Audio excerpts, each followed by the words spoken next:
नमस्ते, मैं हूं रवीन गौतम और आप देख रहे हैं कमोडिटी टुडे पर बिग पिक्चर। बिग पिक्चर में आज हम बात करने जा रहे हैं कि बर्नस्टीन ने प्रधानमंत्री नरेंद्र मोदी को अर्थव्यवस्था को लेकर क्या चेतावनी दी है, क्यों उनको चिताया है, क्यों कड़े शब्दों में एक पत्र लिखा है। जी हाँ, उससे पहले एक पल के लिए सोचिए कि एक वैश्विक ब्रोकरेज फर्म जो वॉल स्ट्रीट के लिए भारत का विश्लेषण करती है, उसने सीधे प्रधानमंत्री नरेंद्र मोदी को 12 पन्नों का ओपन लेटर लिखा है। ना प्रेस कॉन्फ्रेंस की, ना कोई इंटरव्यू दिया, ना ही ट्विटर पर इसको पोस्ट किया, सीधे प्रधानमंत्री को खत लिख दिया। खत में लिखा था, आप जो कल्याण योजनाएं चला रहे हैं वे अर्थव्यवस्था को नुकसान पहुंचा रही हैं। यह बर्नस्टीन था और उनका संदेश एक पंक्ति में यह था कि हर वह रुपया जो आज कैश ट्रांसफर में दिया जा रहा है वह कल की सड़क, स्कूल, अस्पताल और कारखाना नहीं बन सकते। तो क्या बर्नस्टीन गलत बोल रहा है या वो वही कह रहे हैं जो कोई नेता कहने की हिम्मत नहीं करता? यही है आज के बिग पिक्चर का बिग टॉपिक। तो पहले समझते हैं कि बर्नस्टीन है कौन और यह खत क्यों आया। तो बर्नस्टीन एक ग्लोबल इक्विटी रिसर्च ऑर्गेनाइजेशन है। ये लोग दुनिया के बड़े निवेशकों को भारत के बारे में बताते हैं कि भारत में पैसा लगाओ या फिर मत लगाओ। इनका काम है आंकड़े देखना, रुझान पकड़ना और सीधी बात करना।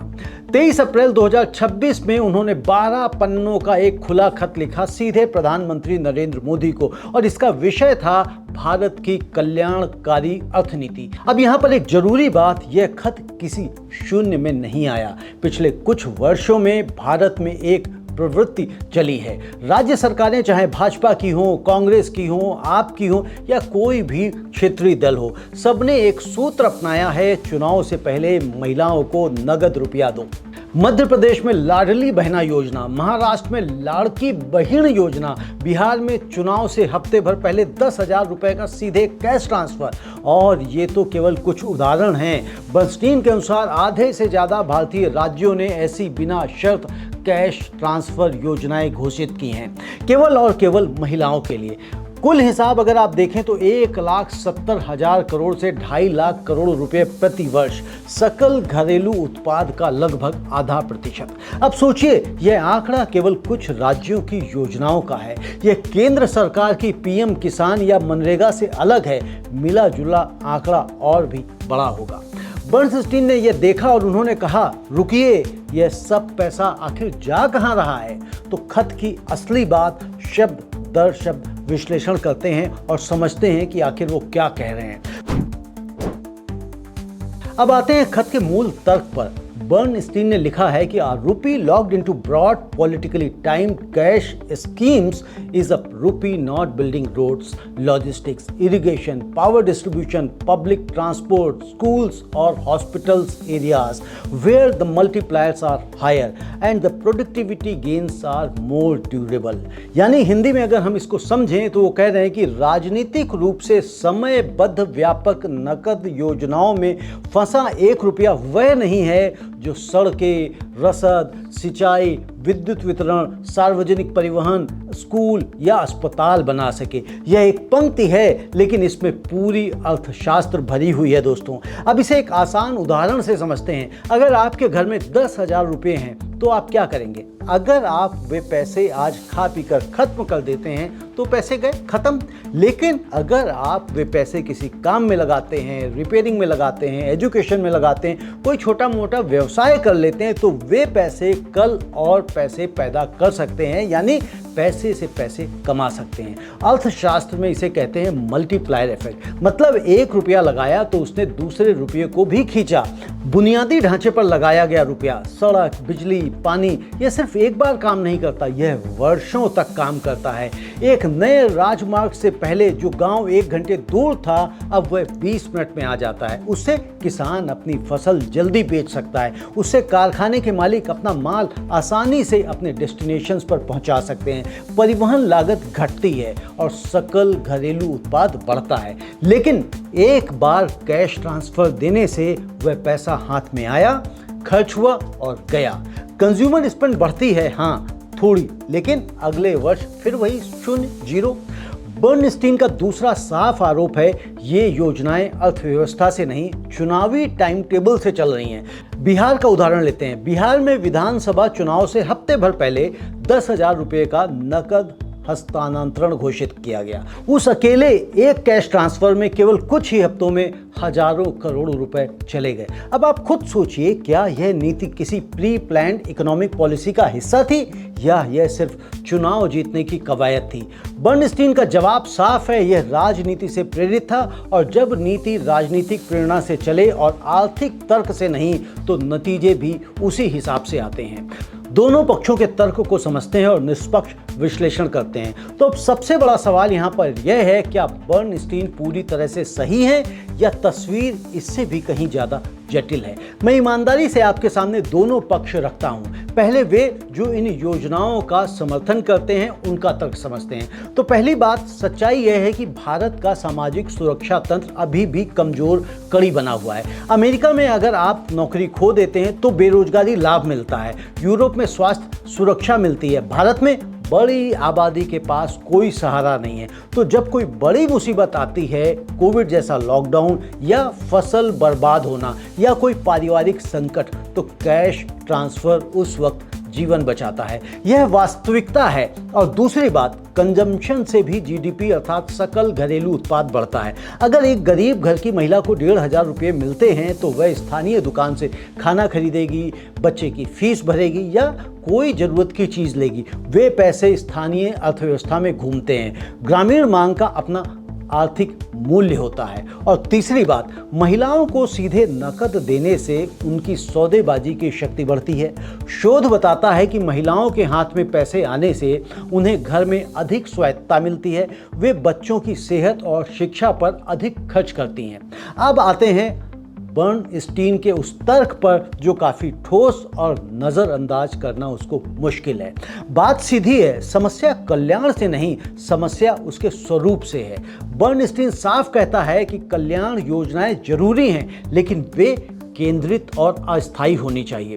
चिंता तब शुरू होती है जब ये योजनाएं स्थायी बन जाती हैं, बिना शर्त चलती हैं और चुनावी कैलेंडर के हिसाब से ढलने लगती हैं। मध्य प्रदेश की लाडली बहना योजना देखिए, 1,500 रुपये प्रति माह। यदि इसे 1,30,00,000 महिलाओं को दिया जा रहा है तो इसमें 23,400 करोड़ रुपए प्रति वर्ष का खर्च आता है और पूरे 5 साल के कार्यकाल में कुल 1,17,000 करोड़। एक अकेली योजना एक राज्य में।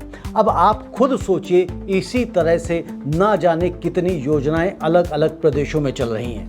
बर्नस्टीन का असली डर यह है कि अगर ये योजनाएं स्थायी बन गई, बजट में एक स्थायी मद बन गई, तो सरकार के पास पूंजीगत व्यय के लिए पैसा कहां से आएगा? और भारत के लिए पूंजीगत व्यय क्यों जरूरी है? क्योंकि हम अभी भी एक ऐसी उभरती अर्थव्यवस्था हैं जिसे तेजी से निवेश की जरूरत है। हमारी सड़कें, हमारा जल प्रबंधन, हमारा स्वास्थ्य बुनियादी ढांचा, सब में बहुत कमी है। यह अंतर पाटना है और इसके लिए पैसा चाहिए। लेकिन अगर वह पैसा पहले ही ऐसी तथाकथित कल्याणकारी योजनाओं में जा चुका है तो वैसे मैं यहाँ पर इन्हें तथाकथित कल्याणकारी योजनाएं इसलिए कह रहा हूँ क्योंकि यह कल्याणकारी योजनाएं असल में जनता के कल्याण के लिए हैं या फिर राजनीतिक पार्टियों के कल्याण के लिए, यह समझना सबसे अहम है। अब हम आते हैं आंकड़ों पर। आंकड़े, संख्याएं जो बोलती हैं। अब सीधे मुद्दे पर आंकड़ों की भाषा में बात करते हैं क्योंकि वहीं से सच सबसे साफ दिखाई देता है। तो पहला आंकड़ा है 2.5 लाख करोड़ रुपए का। यही बर्नस्टीन ने अनुमान लगाया है। भारतीय राज्यों में इन सभी नकद हस्तांतरण योजनाओं का वार्षिक व्यय सकल घरेलू उत्पाद का 0.5% है। अब 0.5% सुनने में तो छोटा लगता है, लेकिन तुलना करें, भारत का पूरा रक्षा पूंजी बजट लगभग सकल घरेलू उत्पाद का 0.5 से 1% तक है। मतलब हम कल्याण योजनाओं पर उतना खर्च कर रहे हैं जो भारत के रक्षा पूंजी व्यय के आधे के बराबर है, केवल कुछ राज्यों में ही। और दूसरा आंकड़ा, कुछ राज्यों में राज्य सकल घरेलू उत्पाद का 2 से 3%। बर्नस्टीन ने लिखा है कि कुछ राज्यों में ये योजनाएं राज्य के सकल घरेलू उत्पाद का 2 से 3% अवशोषित कर रही हैं। इसका मतलब उस राज्य का पूरा पूंजीगत व्यय बजट सिकुड़ जाता है। एक राज्य जो सड़कें बनाने, स्कूल खोलने, नहर प्रणाली ठीक करने में पैसा लगाना चाहती थी, अब वह पहले चुनाव से पहले घोषित की गई योजनाओं को पैसा देगा। और तीसरा आंकड़ा, केवल बिहार चुनाव से पहले केवल उन कुछ हफ्तों में यह पैसा गया है। यह आपातकालीन राहत नहीं थी दोस्तों, यह सूखा नहीं था, यह चुनाव था।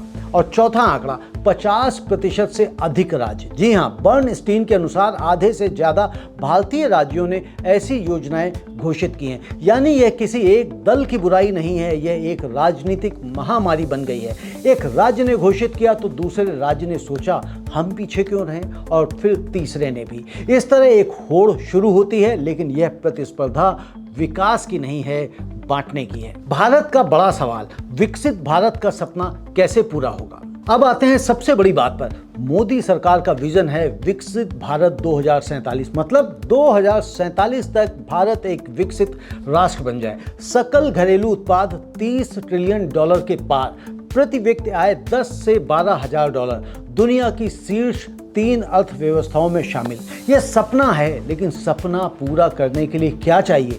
मैन्युफैक्चरिंग, इनोवेशन, एक्सपोर्ट, इंफ्रास्ट्रक्चर और ह्यूमन कैपिटल, यही असली ग्रोथ इंजन है। और यह सब एक चीज मांगती हैं, पैसा, जो आज नहीं खर्च हो बल्कि कल के लिए लगाया जाए। चीन ने यही किया। 1980 के दशक से 2010 तक चीन ने अपना पैसा बुनियादी ढांचे और मैन्युफैक्चरिंग में लगाया, बाद में कल्याण। परिणाम, 70 करोड़ लोग गरीबी से बाहर आए और चीन दुनिया का दूसरी सबसे बड़ी अर्थव्यवस्था बन गया।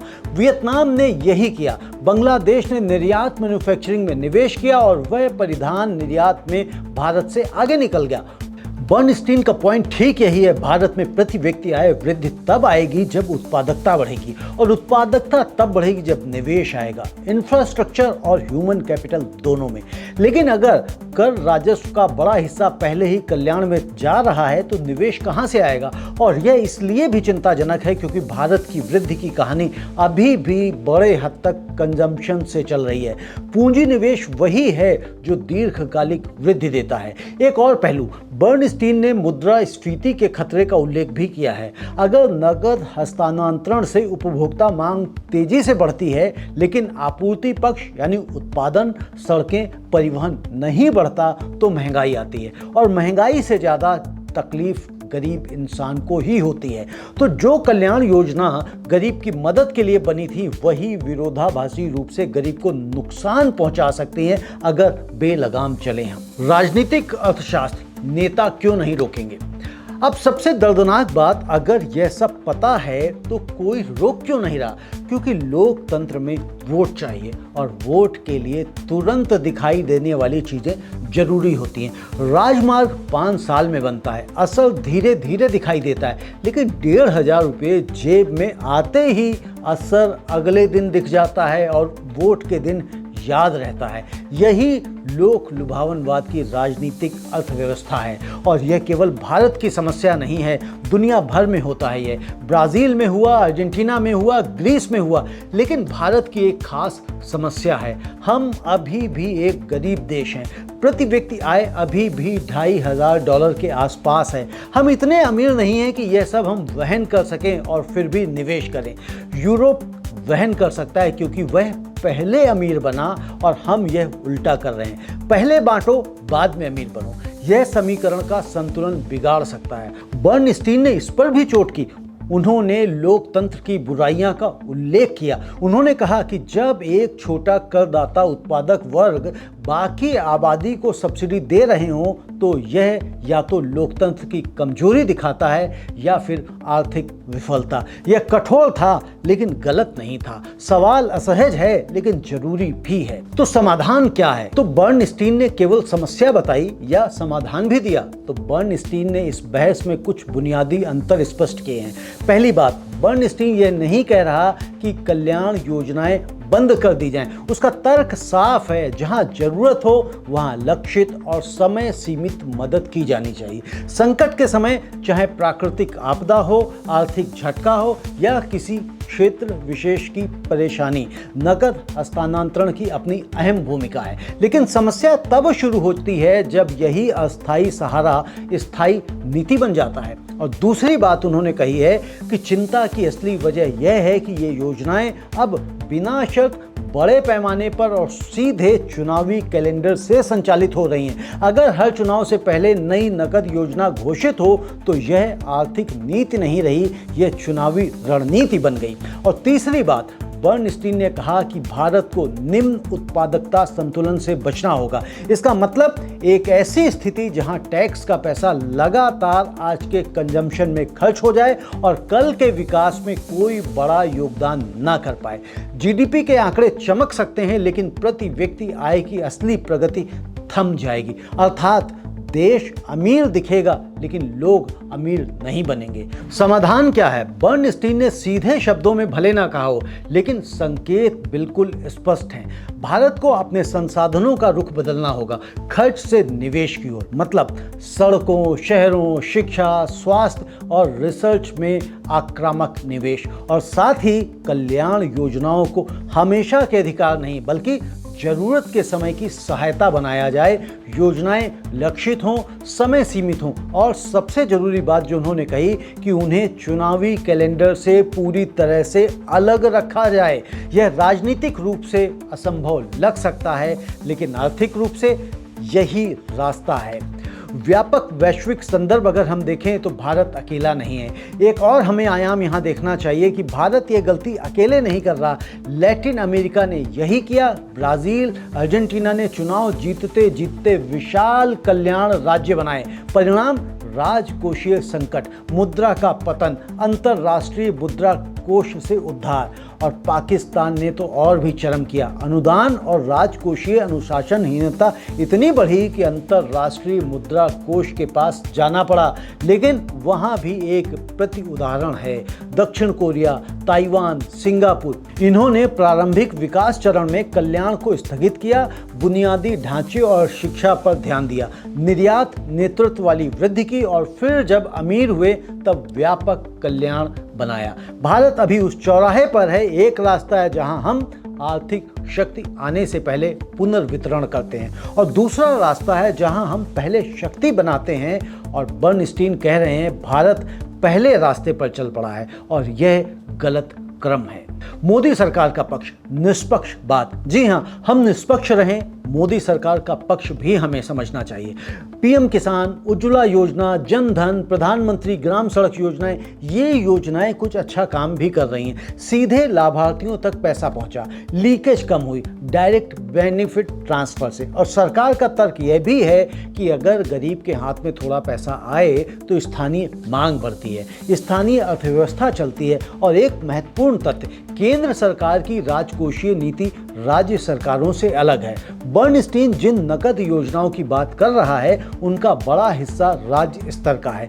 केंद्र सरकार ने बुनियादी ढांचे पर निवेश बढ़ाया है, राष्ट्रीय राजमार्ग, पीएम गतिशक्ति, रेलवे। प्रधानमंत्री मोदी के कार्यकाल में पूंजीगत व्यय में बड़ी बढ़ोतरी हुई है। तो आलोचना पूरी तरह केंद्र सरकार पर नहीं आती, वह अधिक राज्य स्तरीय राजनीतिक अर्थव्यवस्था की बुराई है। लेकिन खत प्रधानमंत्री को लिखा गया है। क्यों? क्योंकि राजनीतिक स्वर अंततः ऊपर से ही तय होता है। तो अंततः बिग पिक्चर क्या है इसका? तो बर्नस्टीन ने कोई बम नहीं फोड़ा, उन्होंने वही कहा जो अर्थशास्त्री जानते हैं, जो आंकड़े दिखाते हैं और जो सामान्य बुद्धि कहती है। एक गरीब देश जो अमीर बनना चाहता है उसे अपने सीमित संसाधनों को बुद्धिमानी से निवेश करना होगा। हर वह रुपया जो आज वोट खरीदने में गया वह कल की उत्पादकता नहीं बनेगा। यह बात कड़वी लगती है क्योंकि देश में करोड़ों लोग हैं जिन्हें आज पैसे की जरूरत है, वास्तविक जरूरत। उन्हें नजरअंदाज नहीं करना चाहिए। अगर 2047 तक विकसित भारत चाहिए तो रास्ता साफ है, पैसा बांटना नहीं, पैसा बढ़ाना होगा। और वो होता है चक्रवृद्धि से, कंपाउंडिंग से। पैसा ऐसे लगाना होगा कि वह और पैसा पैदा करे, केवल कंजम्पशन से यह नहीं हो पाएगा। यही संदेश है जो बर्नस्टीन ने शायद थोड़ी कठोरता से लेकिन स्पष्टता से दिया है। सवाल यह नहीं है कि कल्याण होना चाहिए या नहीं, सवाल यह है कि कल्याण का स्वरूप कैसा हो, लक्षित या व्यापक, अस्थायी या स्थायी, आवश्यकता आधारित या चुनाव आधारित। और यह सवाल अब केवल एक ब्रोकरेज फर्म का नहीं रहा, यह सवाल भारत के मतदाताओं का है, भारत के नीति निर्माताओं का है और अंततः आपका और मेरा भी। क्योंकि जब 2047 आएगा और अगर भारत अभी भी संघर्ष कर रहा होगा तो हम पूछेंगे कहाँ गया वह पैसा।